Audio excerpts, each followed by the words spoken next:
Assalamu alaikum and welcome to Sports Flow Asia Cup Special. It was Pakistan's turn to start off their Asia Cup campaign and they did it successfully. Pakistan ने Oman के खिलाफ 93 run से कामयाबी हासिल की। Dubai international cricket stadium में ये match खेला गया जहां सलमान लियागा ने टॉस जीतकर पहले बैटिंग करने का फैसला किया। इब्तिदाई मराहिल में पाकिस्तान के बैटर्स को इतने सेटल नज़र नहीं आ रहे थे। Saim Ayub went for a golden duck. Pakistan manage 47 in the power play. Mohammad Haris को आज प्रमोट किया गया बैटिंग ऑर्डर में and he delivered with an innings of 66 run.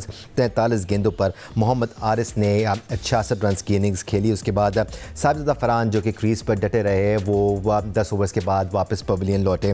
उन्होंने 29 गेंदों पर 29 रन बनाए। फ़खर जमान को आज डिमोट किया गया, वो चौथे नंबर पर आए। उन्होंने 16 गेंदों पर 23 रन नॉट आउट की इनिंग्स खेली। The Oman bowlers did quite well. Aamir Kaleem ने 3 विकेट्स हासिल की। फैसल शाह ने भी 3 विकेट्स हासिल की। That was Pakistan turn.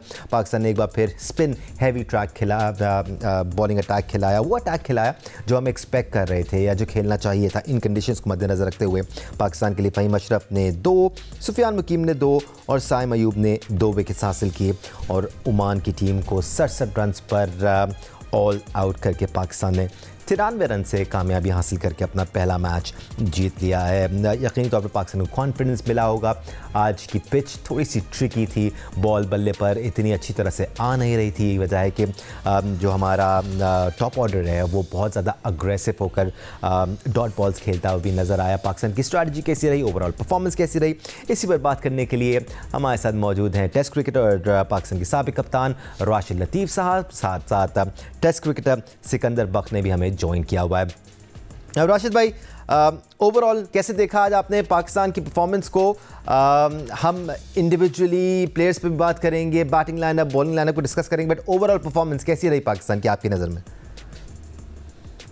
देखिए, सबसे पहले तो मुबारक हो कि पाकिस्तान ने पॉइंट्स हासिल किए और बिग मार्जिन से डिफीट दी है। नेट रन रेट का इतना फर्क शायद ना पड़े लेकिन फिर भी जीता पाकिस्तान बड़े मार्जिन से। दूसरी पिच की कंडीशन बहुत अच्छी नहीं थी, जिसपे जैसे आपने कहा कि पावर प्ले में इतने रन दी। मैंने 5 ओवर में 27 रन थे, फिर 31 रन थे, फिर हम 47 तक गए। 1 ओवर में हमने रन दिए। आमिर कलीम ने आउट किए, वो उनका बैट्समैन है, कराची में KMC से खेलते हैं, उससे 3 प्लेयर हमारे आउट हो गए। वो बात इसलिए कर रहा हूँ कि ये नॉर्मल नहीं है, मतलब कि ऐसी चीज़ नहीं है। लेकिन एक चीज चेंज की हमने कि हारिस को प्रमोट किया, अच्छा खेले हारिस, बैटिंग की उन्होंने। लेकिन यही चीज हम पहले क्यों नहीं कर ली? क्योंकि फखर का नंबर चेंज किया है आपने, सबसे अच्छे बैट्समैन का नंबर चेंज किया है। नंबर 3 से नंबर 4 पे वो हो गए और हो सकता है अच्छा हो। हम तो अपनी बात करेंगे जो हमें ऐसा लगा। नंबर 3 से नंबर 4 पे रह गए, उनको और कम बॉल मिलेगी। खैर एनीवे, पाकिस्तान की अच्छी परफॉर्मेंस रही, 161 रन किए और मैच जीते। बॉलिंग आउटस्टैंडिंग रही, सुफियान मुकीम हो या साइम अयूब हो, जो आ रहा हो उसे आउट किए। तो बहुत लो स्टैंडर्ड नजर आया हांगकांग का, ओमान का। इनके साथ प्रॉब्लम भी, फीस के प्रॉब्लम रहे। मैच फिक्सिंग में आधी टीम बाहर हो गई थी, तो अभी शायद रेडी नहीं थे। इनको बता दिया आप खेल रहे हैं। मेरा नहीं ख्याल कि इस बड़े कंपटीशन के लिए वो रेडी थे, लेकिन फिर भी हमें तो जीतना बहुत जरूरी था। वो जैसे भी आए, पाकिस्तान जीता है और फिर अगले मैच के लिए तैयार है। इतवार को जो मैच है, सबकी परफॉर्मेंस अच्छी रही। यही सवाल हमारा रहेगा, क्या यही प्लेइंग 11, यही नंबर हमारे नेक्स्ट मैच में होंगे? इस पे हम आगे बात करेंगे। Absolutely. Test cricketer Ahmed Shehzad भी हमें ज्वाइन कर चुके हैं। अहमद, आएंगे आपकी तरफ।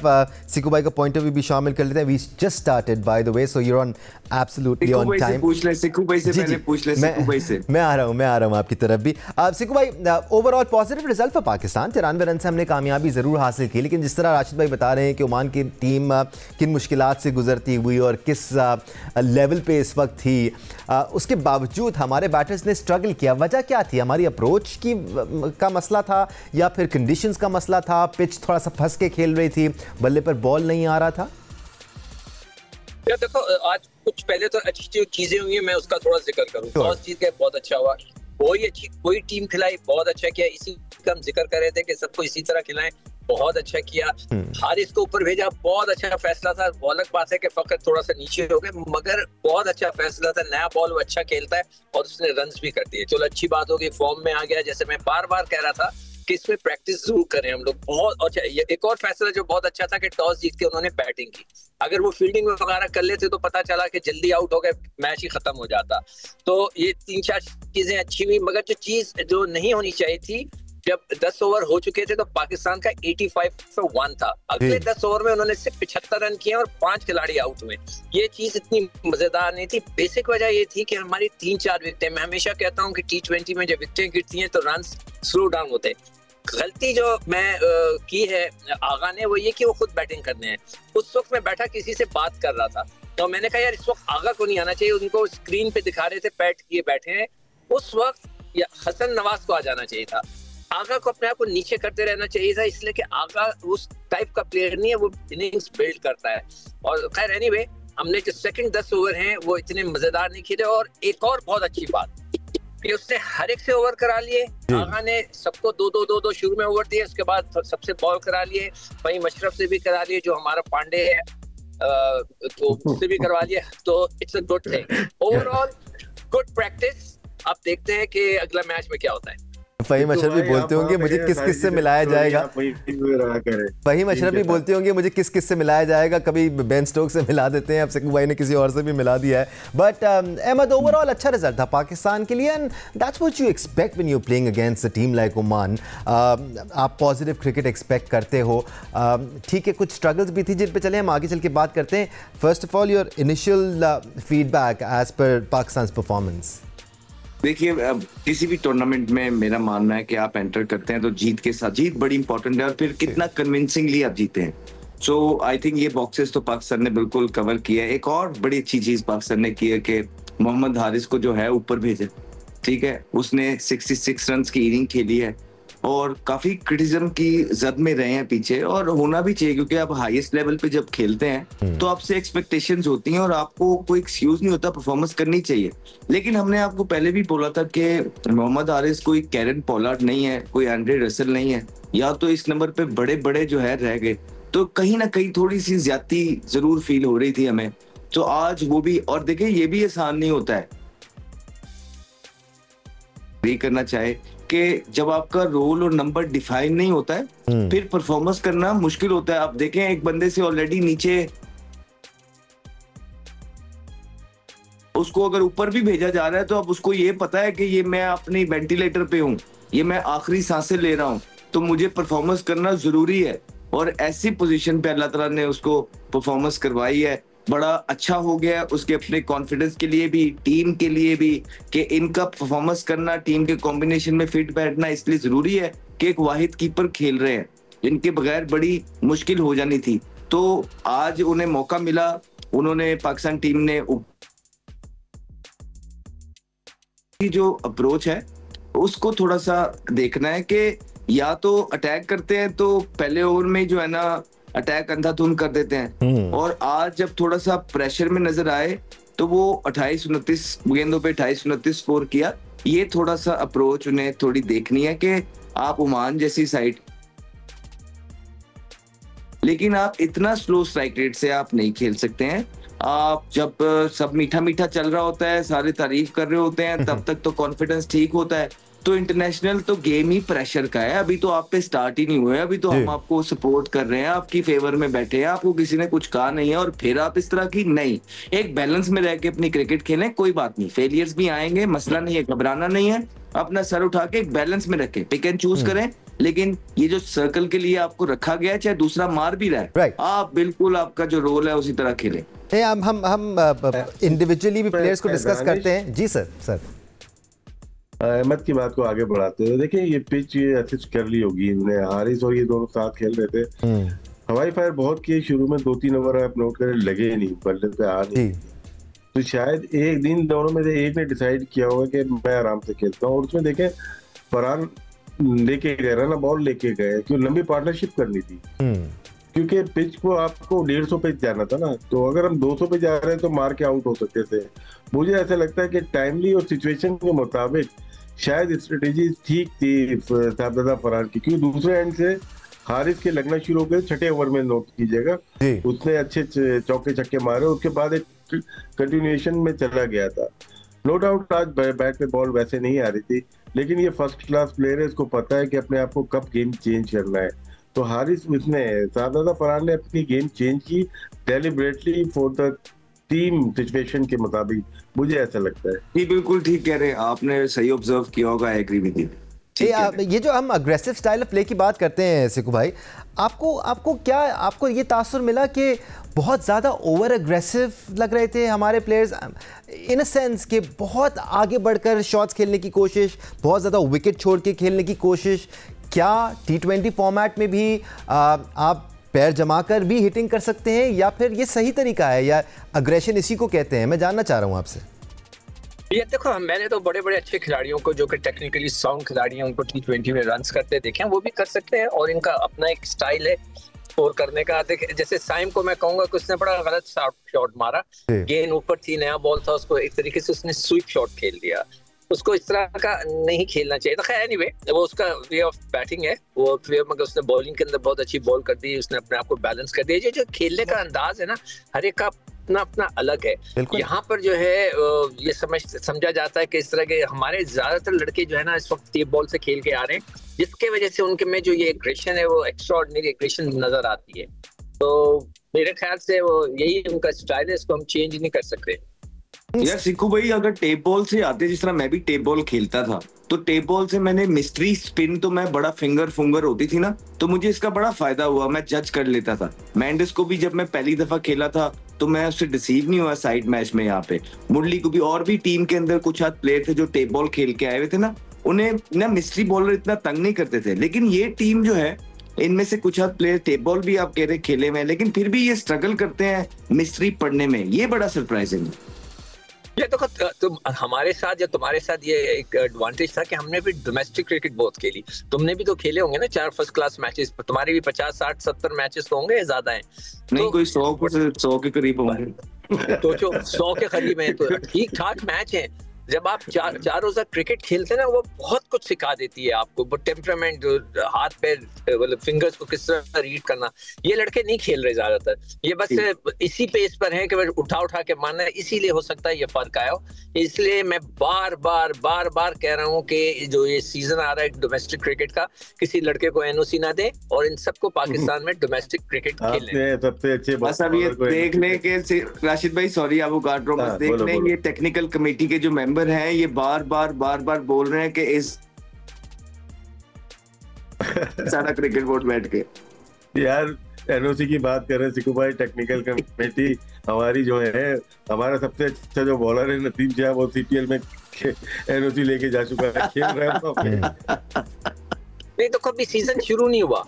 अभी मैं तो बात कर रहा हूँ तो कायद आज़म ट्रॉफी शुरू हो ना, उस वक्त किसी को ना दिया जाए, कम से कम दो। ये सबसे बड़ी गलती है।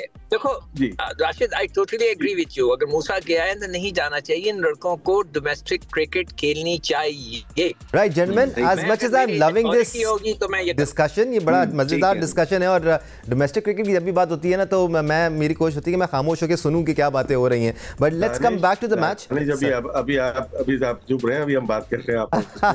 I was loving it, I was absolutely loving it. First class की बहुत अच्छी बात है, लेकिन ना जो हम क्रिकेट हमने सीखी या सीखते हैं, वो आपकी एकेडमी है कुछ है, और वो आपकी क्लब क्रिकेट है, उसमें आप बहुत खेलते हैं, बॉलिंग हो, बैटिंग हो, फील्डिंग हो, वहाँ बहुत लर्निंग होती है आपकी। वो हमारी डाय हो गई है, स्पेशली कराची या लाहौर में तो खत्म हो ही गई है ना। तो यहीं से प्लेयर आते थे, अब आ रहे प्लेयर क्लब क्रिकेट तो नहीं खेलते। वो रीड क्यों नहीं होती? क्योंकि आप मैच ही नहीं खेलते, आप तो नेट से साइड आर्म से प्रैक्टिस करके चाहते हैं। आपके दुनिया के टॉप प्लेयर्स, इवन बाबर हो जाए, दूसरों को मैंने देखा वो गूगली रीड नहीं कर रहे। इसका मतलब है कि वो साइड आर्म से प्रैक्टिस कर करके वो पक्के हो चुके हैं सारे प्लेयर। जहाँ अच्छा मैच टर्निंग पिच होती है, या डंडे बाहर हो जाते हैं या स्लिप लग जाती है। Right gentleman, we'll come back to the match. मैं साइम अयूब की तरफ आना चाह रहा हूँ। अहमद, आपके पास आता हूँ।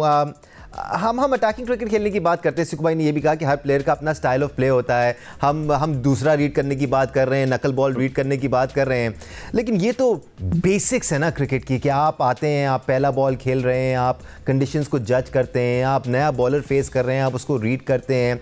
आप ठीक है अग्रेसिव इंटेंट के साथ आए हैं, लेकिन आप अग्रेशन वी में भी दिखा सकते हैं। इसको किस तरह देखते हैं आप कि साइम अय्यूब पहली ही बॉल पे क्रॉस जा रहे हैं और बिल्कुल ही हॉरिजॉन्टल क्रॉस जा रहे हैं? ये तो फिर थोड़ा सा खतरे को दावत देने वाली बात हो गई। ये जो है ना थोड़ा सा बॉल, एक तो उन्होंने ना लेट स्विंग हुआ है। अगर आप क्लोजली वॉच करेंगे ना साइम अय्यूब का पर्टिकुलरली बॉल, तो क्रिकेट में सबसे मुश्किल बॉल जो खेलना होता है ना, जो आपको डिसीव करता है, वो होता है जब लेट स्विंग होता है। तो अगर आप देखेंगे वो लेफ्ट आर्म का वो एंगल से लात पे ही जा रहा था, तो वो उसी के लात पे जाते जाते वो जो फ्लिक सा शॉट मारते हैं ना, वो उसके लिए रेडी हो गए, उसको बल्कि कमिट कर गए। जब वो शॉट के लिए पूरा कमिट हो गए, वहां से वो हल्का सा शेप हुआ है बॉल, जिसकी वजह से ये जो शॉट है उनका बड़ा मिजरेबल शॉट लग रहा है। लेकिन थोड़ा सा क्रेडिट इस बॉल को भी जाता है पर्टिकुलरली। ये बॉलर के कोई कमाल नहीं होता। कुछ बॉलर होते हैं कि वो हाथ से ही नजर आ जाते हैं कि किस तरफ को स्विंग कर रहे हैं, कुछ होते हैं कि बड़ा लेट होता है। तो ये कोई बॉलर का इतना कमाल नहीं था, लेकिन ये बॉल जो पर्टिकुलर बॉल था ना, ये एंगल जो था ये लात की तरफ ही जा रहा था। एंड में वो बिल्कुल शेप बना है, लेकिन उस टाइम तक साइम अय्यूब कमिट करते गए थे, उनके पास चांस नहीं था अपना शॉट रोकने का। और उसके बाद देखें हल्का सा ये लात पे, अब ये नहीं हुआ। अगर आप इसको क्लोजली वॉच करेंगे ना, तो ये एंगल से उस तरफ जा रहा था, पड़ के पूरा सीधा हुआ है वो बॉल, अगर क्लोजली देखेंगे तो थोड़ा सा इसलिए ये शॉट बहुत बुरा लग रहा है। पहला मैच था, I am sure he will learn from his mistakes. ठीक कहा आपने कि जितना सामने खेलने जाएंगे उतना बेहतर होगा इनके लिए। अब राशिद भाई चले मान लेते हैं अच्छा बॉल था, एंगल हुआ, अंदर की तरफ आया, at the end of the day है बैट्समैन एरर, और इसी किस्म के एरर्स साइम अय्यूब करते आ रहे हैं, जिसकी वजह से उनकी एवरेज 22 है, वरना और बेहतर हो सकती थी। He is a better player than that, और एक्सपेक्ट करना चाहिए अपने बैटर से हमें। जी सर, जब आप अच्छे परफॉर्मेंस करते हो तो लाडले हो जाते हो टीम के अंदर। तो मुझे ये लाडलापन हमने बहुत देखा हुआ है पाकिस्तान टीम के ड्रेसिंग रूम में। वेरी गुड प्लेयर, डाउट नहीं है, लेकिन कोच या कप्तान पूछे अकेले में कि कर क्या रहे हैं आप, तो ऑटोमेटिकली चीजें अच्छी हो जाती है। ये हमारे साथ बहुत हुआ है। जावेद मियाँदाद हो या सलीम मलिक हो, नई परफॉर्मेंस होती तो किसी के सामने कुछ नहीं बोलते थे, सिर्फ एक साइड पे ले जाके सिर्फ धमकी देते थे कि भाई ये जगह आपके लिए नहीं है, तो आपको जितना लाड प्यार कर ले, परफॉर्म आपको करना है अंदर। तो हम उसको बॉलर बनाए जा रहे हैं, ठीक है, अच्छी चीजें कि नया बॉल कर रहे हैं, अच्छे आउट कर रहे हैं, लेकिन वो अपनी बैटिंग से बहुत दूर हो गए, बैटिंग से दूर होते जा रहे हैं। सिर्फ वो कंडीशनल प्लेयर होके रह गए कि उनको शॉर्ट ऑफ लाइन मिलेगी, तो यूएई के खिलाफ मिली, उन्होंने मारे, और सिक्कू भाई ने उनके बॉलर को भी बोला आपने पीछे बॉल की है, तो वो रन किए। जहां बॉल आगे से सीम होगी, इनको और फखर को प्रॉब्लम होती है, बस अहमद ओपनर रहे हैं, उनको पता होगा जहां पे इनको आगे से सीम हुई या स्विंग हुई, ये कमिट हो चुके होते हैं पीछे की बॉल के ऊपर। आज भी यही बहुत दफा आउट हुए, और इस पे कवर देखिए सीधा खेलना पड़ेगा आपको। हर पिच पे एक जैसा नहीं खेला जाता, हर पिच डिफरेंट है, हर टीम पेस जहाँ कम होगी। तो आज देख रहा था, ये जो खड़े हो रहे हैं ये तो बहुत ही अंदर खड़े हो रहे हैं, इन पिचेस पे तो आगे खड़े हो जाओ ना। ये टेक्निकल चीजें करनी पड़ेंगी। और जिस तरह से वो आउट हो रहे हैं, एक दफा नहीं बहुत दफा, कभी शुरू में ही आउट हो रहे हैं, इसका मतलब है कि सिर्फ आपको ठीक है मारना है, लेकिन 2 ओवर तो अपने लिए खेलोगे यार। 2 ओवर में आप बाहर आ रहे हो, आप निकाल के देख ले, अपने स्कोर कार्ड निकाल के देख ले, 2 ओवर में आप बाहर आ रहे हैं। नहीं, और ब्रेडमैन से भी 2 ओवर में शुरू में नहीं लगते, 2 ओवर लेते ही लेता है वो। तो आपको थोड़ा टाइम लेना पड़ेगा आपको, ठीक है। दादा फरहान कुर्बानी दे रहा है, आपके लिए दे रहा है ना, वो साथ में आप भी साथ में उसके चले आ रहे हो, तो ज्यादती कर रहे हो, टीम के साथ ज्यादती कर रहे हो। तो ये बहुत अच्छे प्लेयर हैं, ऐसे प्लेयर कम मिलते हैं जो खुदादा सलाहियतों के मालिक होते हैं। Absolutely. और हैं, लेकिन इनको लाड प्यार में खराब ना हो जाए ये लोग। नहीं अहमद, हमने बड़ा बिलीव किया है इन दोनों के पोटेंशियल में, खासतौर पर साजिद फरहान और साइम अय्यूब।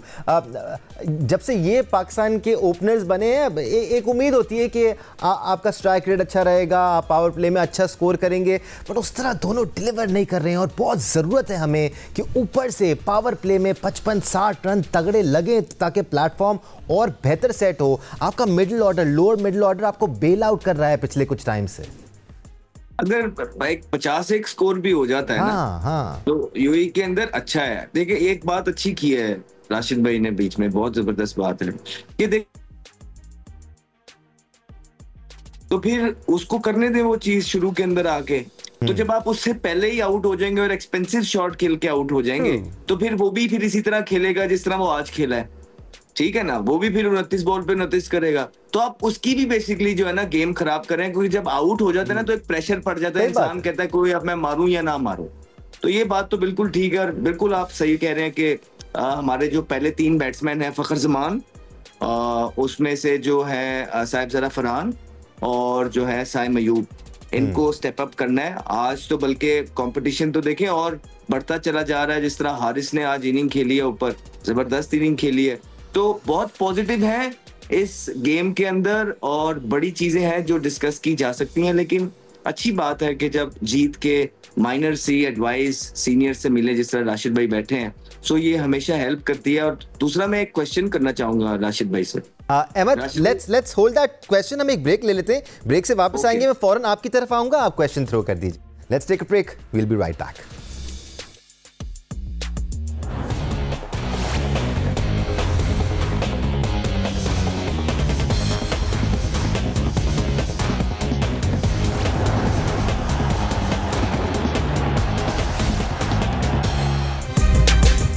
Welcome back once again to Sports Flow Asia Cup Special. The word from Dubai International Cricket Stadium is Pakistan ने ओमान को 93 रन शिकस्त देकर एशिया कप में अपनी पहली कामयाबी हासिल कर ली है। ब्रेक पे जाने से पहले हम पाकिस्तान की बैटिंग एफर्ट को डिस्कस कर रहे थे। Ahmad Shahzad had a question for Rashid Latif. So Ahmed, over to you. You can go ahead with your question. बस राशिद भाई एक छोटा सा मैं ये कह रहा हूँ कि साइम को ऊपर लेके आए ना बॉलिंग करने के लिए, तो बड़ी टीमों के खिलाफ भी यही प्लान होएगा और विल इट वर्क? यार नहीं किया तो मुश्किल में आ जाएंगे हम। देखो ये बहुत इंपॉर्टेंट सवाल है, क्योंकि इंडिया के साथ इस बॉलिंग से मुझे थोड़ा सा डाउट हो रहा है। पूरी बॉलिंग से एक पेसर चाहिए होगा, एक पेसर चाहिए होगा, तो एक स्पिनर बैठता है, अबरार या सुफियान, और ऊपर फिर बॉलिंग साइम से करवानी पड़ेगी, क्योंकि आपको बचाना होगा। साइम से जो एटीट्यूड या जो मेंटल लग रहा है ये जाएंगे उससे, और शुरू में विकेट लेना थोड़ा सा साइम का अच्छी टीम के खिलाफ मुश्किल हो जाएगा। शुरू में आपको विकेट निकालनी होती है अगर गेम को रोकना है। T20 में ये नहीं इकोनॉमी रेट अच्छा हो गया तो हो गया, नहीं, विकेट गिराएंगे तो होगा पावर प्ले में। और अगेंस्ट इंडिया अभिषेक प्राइम फॉर्म में है, उसके बाद शुभमन गिल है, उसके बाद आप बॉलिंग बैटिंग देखी हुई है।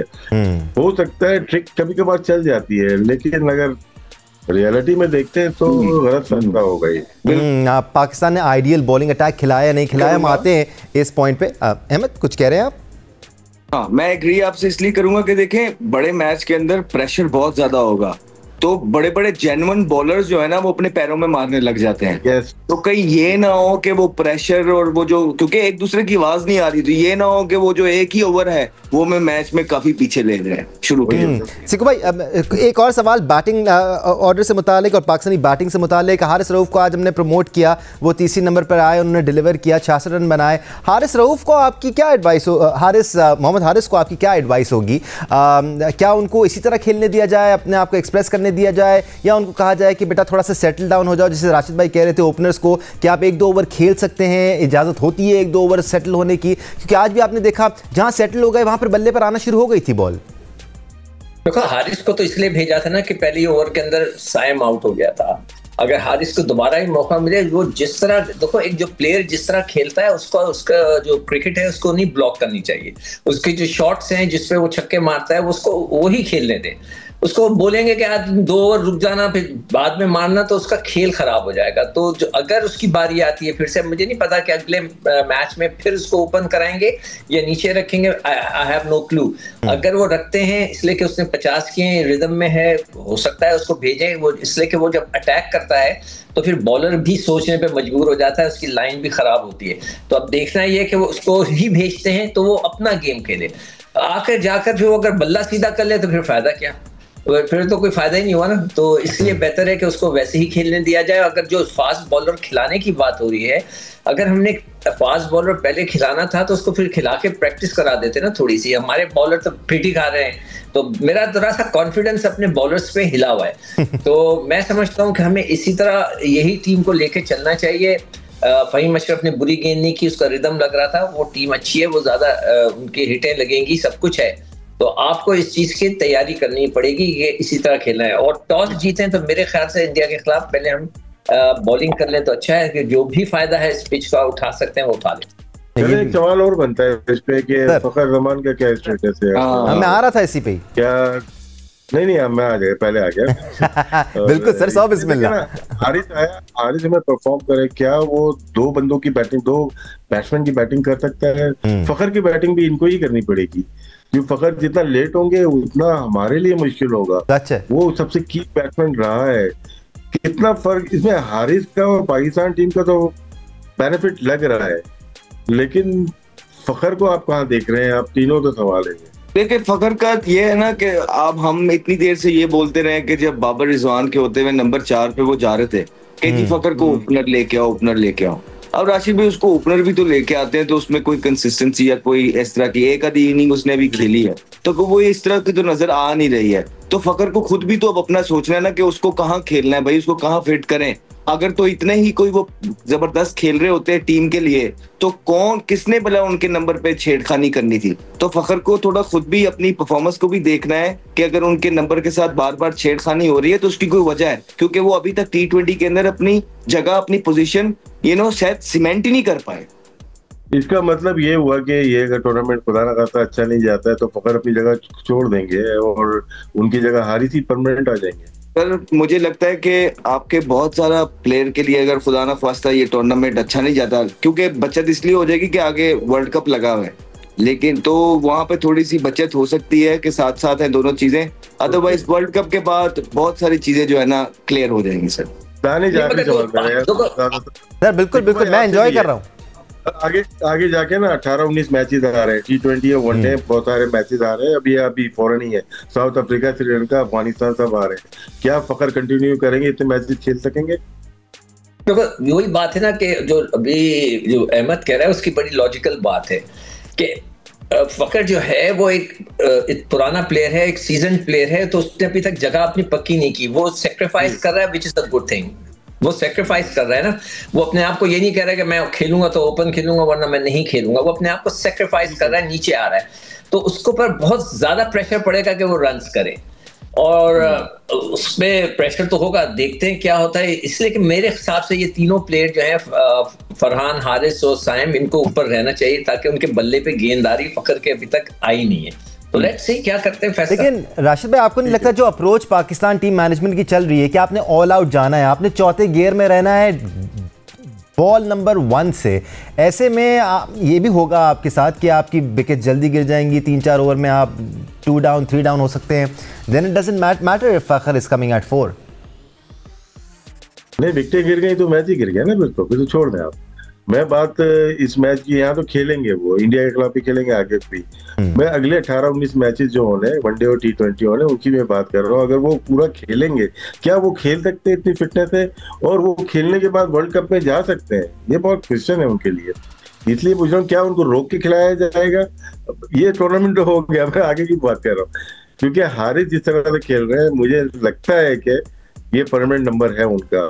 और ये जो फखर है 4-5 नंबर पे ज्यादा देर चल नहीं पाएंगे। जी बिल्कुल, आई एग्री विद यू, ठीक कह रहे हैं। और आप लोग सभी हारिस को तीसरे नंबर पे खेलता हुआ देख रहे हैं एशिया कप में, एटलीस्ट बकिया मैचेस में? नहीं, मतलब कि हारिस को तो इस नंबर पे, सर मैं अगर हारिस इस नंबर पे खेलेगा तो वही ना, तो फिर पूरा का पूरा कॉम्बिनेशन आपका हिलेगा। तो फिर कहाँ खेलेगा? मुझे, और वो 7वें पे खेलेगा तो वो फिर हारिस हिलेगा।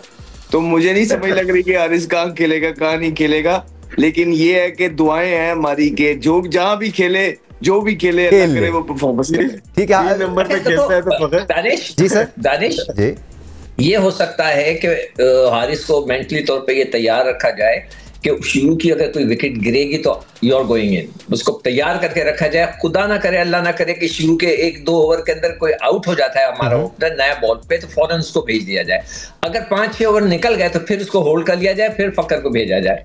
ये मैं समझता हूँ। आप ये कह रहे हैं कि फखर जमान से सर्कल का फायदा नहीं उठाया जाएगा, इसलिए मोहम्मद नहीं, अगर नहीं उठा सकते, नहीं, वो इस वक्त वैसे ही ऑलरेडी नंबर 3 पे खेल रहा है ना। अगर ओपनर्स आपका अपना जो ओपनर्स अगर 5-6 ओवर खेल जाते हैं तो उसका सर्कल का तो नहीं, मैं आपसे एग्री कर रहा हूँ इस बात से कि देखें, अगर अभी तक आके हमें फखर जमान पे यही यकीन नहीं आ रहा कि पहले 6 ओवरों में वो फायदा उठा सकते हैं, और हम ये कह रहे हैं कि भाई अगर एक आउट हो जाता है तो वो 6 ओवरों का फायदा उठाने के लिए हारिस को भेज दिया जाए, तो फिर हमने इतनी जो देर से 10 साल से उन पे इन्वेस्टमेंट की हुई है, तो या तो वो गलत थी या तो अब हम गलत कह रहे हैं। तो मुझे लगता है कि कई प्लेयरों को सिर्फ हम रेपुटेशन पे इतना ड्रैग कर देते हैं कि उनकी जगह पे और कोई प्लेयर ना खिलाते हैं और ना बनाते हैं। राशिद भाई, बात पे मैं तुम्हारे 200% यकीन रखता हूँ। ठीक है राशिद भाई, अपना पॉइंट ऑफ व्यू भी दे दें कि हारिस को 3 पे खेलना चाहिए या फिर हम उसी तरफ जाएंगे जिस तरफ हम ट्राई नेशन सीरीज में थे।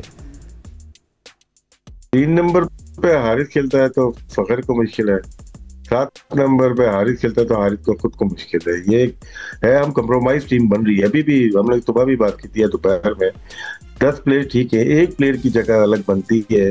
अब कंप्रोमाइज हो रहा है टीम के अंदर, होना नहीं चाहिए लेकिन कहीं लग रहा है कि ऐसा हो रहा है।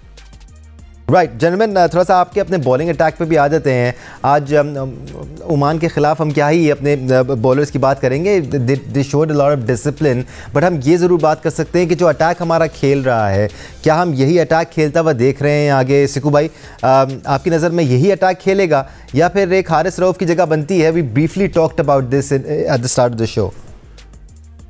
यार देखो, हारिस रऊफ वो जो सुबह हमारी जो पहले सेशन में बात हुई थी कि हारिस रऊफ बीच में नया बॉल नहीं करता, बीच में आके 2 ओवर और आखिरी के 2 ओवर वो कर सकता है, मगर थोड़ा सा उसको समझाना पड़ेगा, मेरे भाई तुम बहुत जज्बाती होके वो गेंद करते हो, कई दफा जज्बाती होके नहीं, अक्ल से गेंद करनी चाहिए। तो वो एक थोड़ा सा प्रॉब्लम है। मगर मैं ये समझता हूँ अगर जो पहला मैच है ना भारत से, उसमें आप यही टीम खिलाएं, इसी के साथ जाएं, फिर देखें क्या होता है, उसके बाद हम अगर कोई चेंज करना है तो इसलिए अगर वहां पर वो शॉर्ट गेंद नहीं करेगा, इधर उधर गेंद नहीं करेगा तो बहुत मार खाएगा। स्पिनर से फिर भी लग रहा है कि विकेट उनको हेल्प करेगी, तो लेट्स सी। मेरा ये होता है कि अगर मुझे अथॉरिटी होती तो मैं कहता इसी टीम को खिला के देखें, फिर हम देखेंगे चेंज करना है या नहीं करना। बिकॉज अहमद, देखा जाए तो your spinners have served you well in conditions में, खास तौर पे ये जोड़ी जो है या ये जो 3 स्पिनर्स को हम इस्तेमाल कर रहे हैं, ये इन्होंने अच्छा सर्व किया है आपको अभी तक अच्छा कर रहे हैं, क्योंकि आप देखेंगे ना कि सामने अभी तक उस तरह की ऑपोजिशन भी तो नहीं आई, आप कोई इस तरह के मैचेस भी तो नहीं खेल रहे। तो बड़ी टीम का यही तो होता है कि वो फिर आपकी जो ये छोटी छोटी सी जो आप निकल जाते हैं ना कारपेट के नीचे से, वो आपको निकलने नहीं देती है। वो भी अभी इस टाइम भारत भी बैठ के सारी चीजें नोट कर रहा होगा और देख रहा होगा, और वो अपने प्लान बना रहा होगा, और वहां पे ये अपने प्लान डिस्कस करेंगे और हर इंडिविजुअल के अगेंस्ट अपना एक प्लान लेके आएगा। तो बड़ी टीम है, वहां पे मेरा ख्याल है कि सीनियोरिटी, थोड़ी सी एक्सपीरियंस जो है आपको वो भी चाहिए होता है। हारिस रऊफ आपको डेप्थ के अंदर, क्योंकि ये ओमान तो होने नहीं लगी है कि ऊपर से आपने सारे आउट कर दिए, 70 पे वो आउट हो जाएंगे, बड़ी अच्छी बात है, हो जाए, लेकिन आपने तैयारी पूरी करनी है 20 ओवरों की। तो डेप्थ में कौन बॉलिंग करेगा अगर हम इस टीम से खेलते हैं, तो वो मुझे बता दें। क्या फहीम अशरफ डेप्थ में बॉलिंग करेगा? कौन करेगा? तो और फिर जो है ना 5वां 6वां ओवर अगर विकेटें उनकी ना गिरी हुई तो 5वां 6वां ओवर कौन करेगा? क्योंकि वो उसमें तो बड़ी पिटाई लगाएंगे फिर। तो अगर आप एक फास्ट बॉलर शॉट खेलते हैं ना, तो उसकी अपनी एक शॉर्ट कमिंग्स हैं जो कि फास्ट बॉलर ही पूरी कर सकता है। तो मुझे जो कंसर्न है, चले पावर प्ले के 3-4 ओवर तो हो गए, 5वां 6वां और उसके बाद जो है ना डेप्थ के अंदर बॉलिंग वो कौन करेगा, ये मुझे बता। अगर खास तौर पे अगर हारिस रऊफ नहीं खेलते हैं तो ऐसी सूरत में राशिद भाई शाहीन आफरीदी पे और ज़्यादा जिम्मेदारी आ जाती है, क्योंकि वो आपके अटैक को स्पेयरहेड कर रहे हैं पेसर में। इनिशियली उनका विकेट लेना बहुत ज़्यादा ज़रूरी है, ख़ास तौर पे तगड़ी टीमों के खिलाफ, वरना थोड़ा मुश्किल हो जाता है आपके लिए अगर ओपनर सेटल हो जाएं।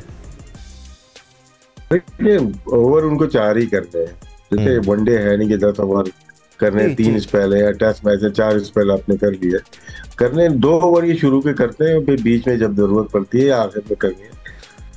बात हो रही है जो अहमद बात कर रहे हैं, बीच में कौन बॉलिंग एक तेज बॉलर करेगा? जब हम स्पिनर कर चुके होते हैं, 14वां 15वां ओवर कहीं आ जाता है फास्ट बॉलर, 1-8 ओवर कर दिया, फिर 17 18 19 20 ओवर वहां पे जरूरत पड़ती है, वहां पे एक शॉर्टेज लग रही है बॉलर की। स्पिन में रिच है पाकिस्तान, बहुत अमीर है, बहुत ज्यादा बॉलर्स हैं हमारे पास, हम निकाल लेंगे जो कंडीशन वहां की है वहां पे हम निकाल लेंगे। हमें इश्यू जो आएगा वो पेसर्स पे आएगा, बहुत तेज नहीं है फहीम अशरफ, जो होता है ना कि या तो मूवमेंट भी मिल रही हो, लेफ्ट हैंडर को अच्छी करते हुए देखा है काफी दफा मैं, उनकी बॉल एंगल बनता है बाहर जाती है, लेकिन वो ऐसा नहीं है कि वो रन थ्रू कर जाए, लाहौर की पिचेज नहीं है, वहाँ की पिचेज है।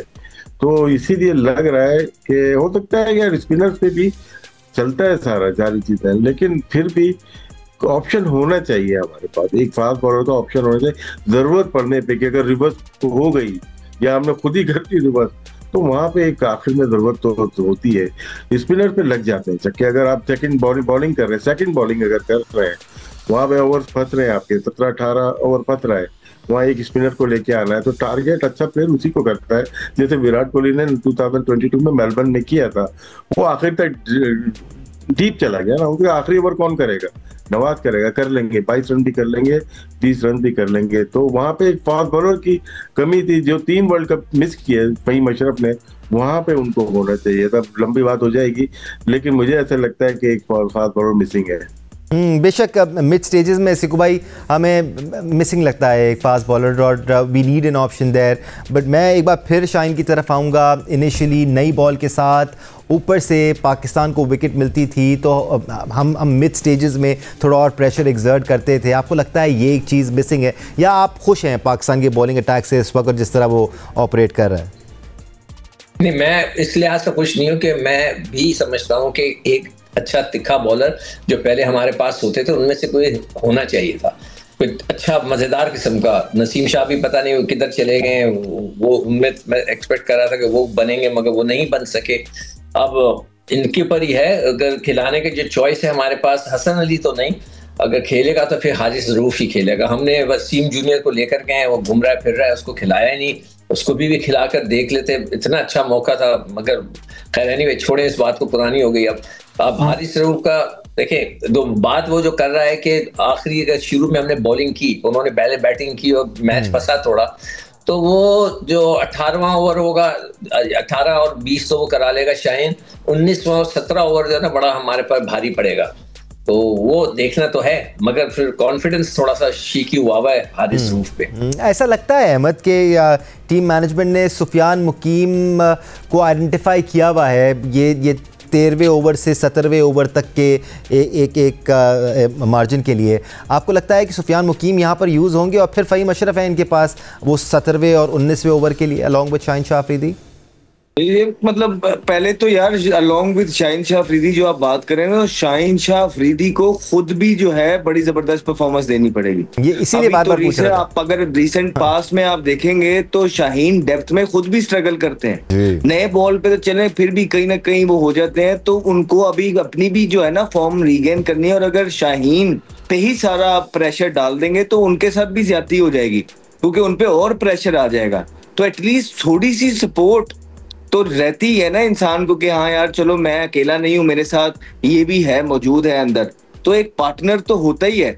या तो है ना कि हमारे पास कोई बुमराह उस जैसा, कि पता है कि यार उसने 5 यॉर्कर मारने हैं डेप्थ के अंदर, पता है कि यार उसने बीच वाले ओवर में भी विकेट लेके दे देनी है मोर ऑफन देन नॉट, हमें पता है कि यार नए बॉल पे भी इसने जो है ना एक आधी विकेट निकाल लेनी है, तो फिर तो समझ आती है। लेकिन हमारे पास तो वो भी नहीं है ना।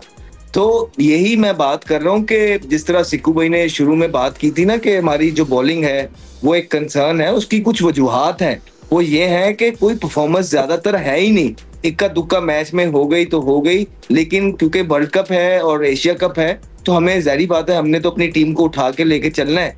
लेकिन रियलिटी तो यही है ना कि कोई इस तरह का अभी किसी, मैंने जिस तरह पहले आपको बोला था ना कि किसी की भी कोई जगह पक्की नहीं है। आप इस टीम में से जिसको चाहे जब चाहे आराम से बिठा सकते हैं, कोई शोरगुल नहीं होगा, क्योंकि परफॉर्मेंस इसी तरह की है।